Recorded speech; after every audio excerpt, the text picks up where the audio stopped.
मैं आपको विश्वास दिलाता हूँ, भारतीय जनता पार्टी की सरकार फिर से बनने वाली है। मैं खाली विधायक बनने नहीं आया हूँ, मेरे को और भी कुछ बड़ी जवाबदारी मिलेगी पार्टी की ओर से, और जब बड़ी जवाबदारी मिलेगी तो बड़ा काम भी करूंगा कि नहीं करूंगा। तो मैं आपको विश्वास दिलाता हूं कि हमने विकास किया है और हम विकास करेंगे। मध्य प्रदेश की राजनीति में बीजेपी के अंदर आगामी विधानसभा चुनाव को लेकर अंदर खाने कुछ गहरा और बड़ा पक रहा है। कैलाश विजयवर्गीय और शिवराज सिंह चौहान चुनाव से पहले क्या आमने सामने आते हुए नजर आते हैं? ये हम नहीं कह रहे, ये जो आवाजें आ रही हैं उसका लब्बो-लुआब है। मध्य प्रदेश में अभी विधानसभा चुनाव के लिए कार्यक्रम का ऐलान भी नहीं हुआ है कि सियासी सरगर्मियां बढ़ गई। सत्ताधारी भारतीय जनता पार्टी ने प्रधानमंत्री नरेंद्र मोदी के चेहरे को आगे कर सामूहिक नेतृत्व में चुनाव लड़ने का ऐलान कर दिया है। बीजेपी ने राष्ट्रीय महासचिव कैलाश विजयवर्गीय के साथ ही केंद्रीय मंत्रियों नरेंद्र सिंह तोमर, प्रहलाद पटेल और फग्गन सिंह कुलस्ते समेत दिग्गजों को भी विधानसभा चुनाव के मैदान में उतार दिया है। लेकिन सीएम शिवराज सिंह चौहान की उम्मीदवारी को लेकर सस्पेंस अभी भी बना हुआ है।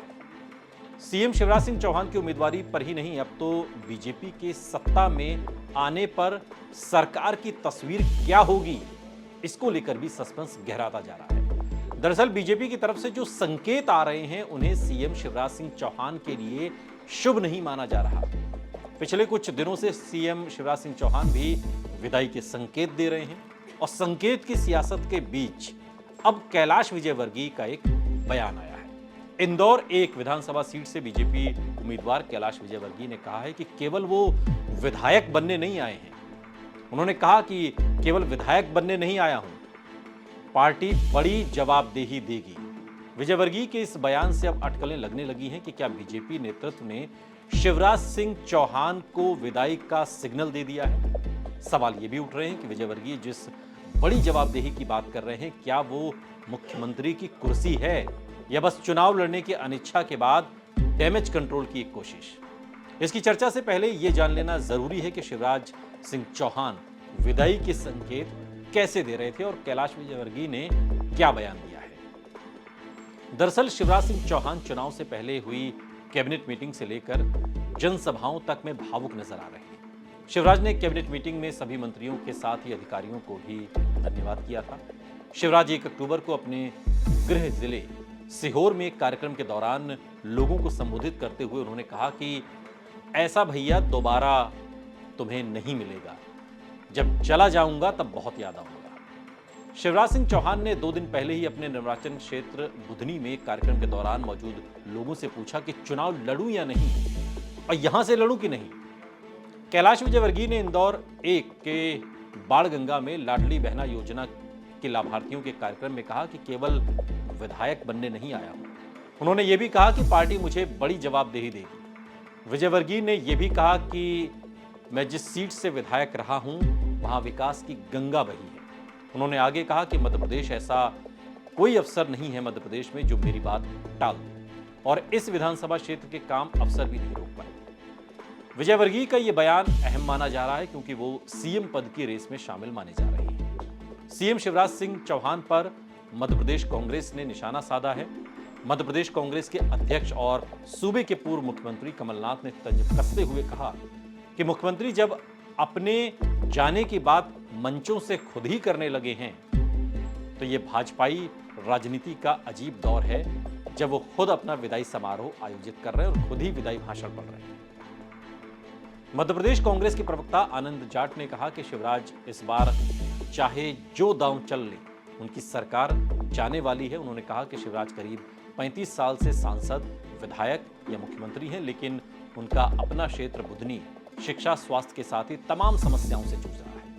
आनंद ने दावा किया कि इस बार बुधनी की जनता ने शिवराज को अपने वोट से सबक सिखाने का मन बना लिया है। बीजेपी सत्ता में आई तो शिवराज सीएम बनेंगे या नहीं, इसे लेकर जारी अटकलों के दौर के बीच ये चर्चा तेज हो गई है कि वो चुनाव भी लड़ेंगे या नहीं। शिवराज के बुधनी में जनता से इसे लेकर पूछे गए सवाल ने इस चर्चा को एक तरीके से हवा दे दी। कोई इसे सम्मान बचाने की रणनीति बता रहा है, जिससे टिकट नहीं मिलने की स्थिति में ये कहा जा सके कि वो खुद ही लड़ना नहीं चाहते थे। तो कोई इसे कांग्रेस के बुधनी प्लान का परिणाम बता रहा है, जिसमें पार्टी स्थानीय समस्याएं उठाकर शिवराज के करीबियों को अपने साथ लाकर सीएम को उनके घर में ही घेरने की रणनीति बनाने में जुटी हुई है। दरअसल बुधनी में कांग्रेस की नजर बीजेपी के उन नेताओं और कार्यकर्ताओं पर है जो पार्टी से किसी कारणवश असंतुष्ट हैं। और हाल ही में सीएम शिवराज के करीबी माने जाने वाले राजेश पटेल ने बीजेपी छोड़कर कांग्रेस की सदस्यता ली।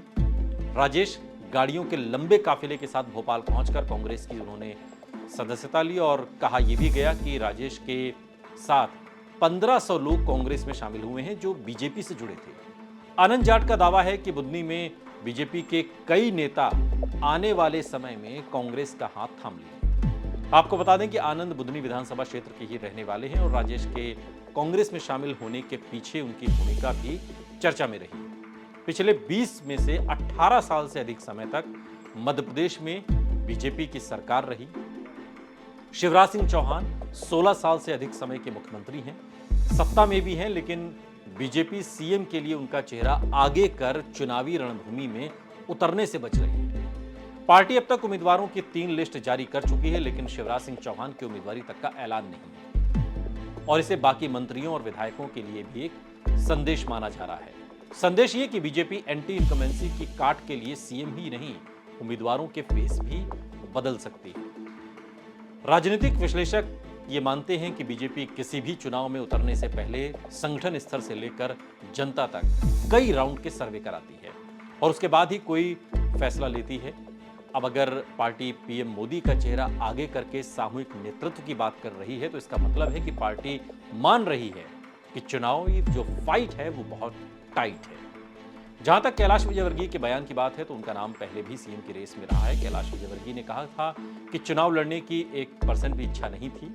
उन्होंने कहा कि हो सकता है कि विजयवर्गीय की कोशिश, आमतौर पर राजनीतिक विश्लेषक ये मान रहे हैं कि हो सकता है कि विजयवर्गीय की कोशिश अब अपनी उम्मीदवारी को जस्टिफाई करने, अपनी जीत सुनिश्चित करने के लिए जनता को मैसेज देने की। 2018 की हार के बाद शिवराज पार्टी में कमजोर पड़े हैं, लेकिन राजनीतिक विश्लेषकों को नहीं लगता कि बीजेपी की जीत की स्थिति में अगर ये फैसला हो भी जाए कि नए सीएम के साथ जाना है तो भी विजयवर्गीय का नंबर आएगा। एक ओबीसी नेता को हटाए जाने की स्थिति में बीजेपी हो सकता है किसी दूसरे ओबीसी नेता मसलन प्रहलाद पटेल को सरकार की कमान सौंप दे। कहा तो यह भी जा रहा है कि विजयवर्गीय जिस बड़ी जवाबदेही की बात कर रहे हैं वो सीएम की कुर्सी ही हो, ये भी जरूरी नहीं। सरकार में गृह जैसे अहम विभाग या फिर संगठन में बड़ा दायित्व और लोकसभा चुनाव के लिए बड़ी जिम्मेदारी भी होती है। अगर मगर के फेर में फंसी पार्टी किस ओर जाएगी ये चुनाव परिणाम बताएंगे, लेकिन संकेत यही बता रहे हैं कि मध्य प्रदेश में बीजेपी अब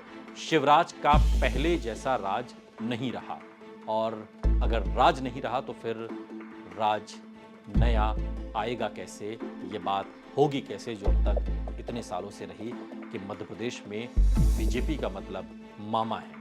मामा यानी कि शिवराज सिंह चौहान, जिनके चेहरे के साथ अब पार्टी आगे बढ़ती हुई तो नहीं दिखती। ये वीडियो आपको कैसा लगा कमेंट बॉक्स में हमें जरूर बताइएगा। साथ ही इस तरह के और वीडियोस के लिए सब्सक्राइब करिए हमारा यूट्यूब चैनल आज तक।